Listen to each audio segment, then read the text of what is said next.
কোরবানির ভাগীদারদের নাম জপা কোরবানির পরে এটা জরুরি কিনা?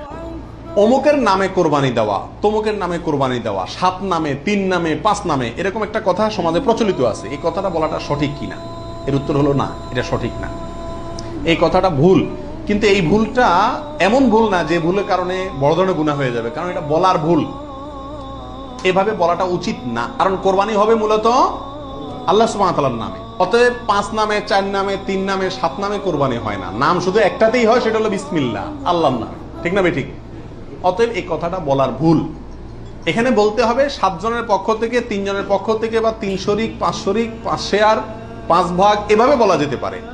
কিন্তু বা অমুকের পক্ষ থেকে, তমুকের পক্ষ থেকে, এভাবে বলা যেতে পারে। কিন্তু অমুকের নামে, তমুকের নামে এভাবে বলাটা উচিত নয়। যদিও এখানে কেউ এই উদ্দেশ্যে বলে না যে আল্লাহর সাথে শরিক করে 3 জনের নামে দিচ্ছি, এরকম কেউ উদ্দেশ্য নেয় না। সেজন্য এটা কি হবে না, শিরকে পৌঁছাবে না।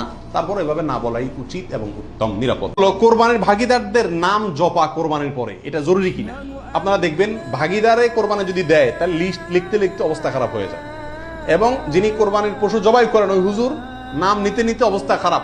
আল্লাহর নামে এতবার নেয় কিনা সন্দেহ, এতবার ওই ভাগীদারদের নাম নেয়। কারণ ভালো করে নাম নিলে টাকা পাওয়া, কোরবানি জবাইয়ের টাকা পাওয়া কঠিন হয়ে যাবে। তো এটা জরুরি কিনা? উত্তর হলো এটা মুস্তাহাব।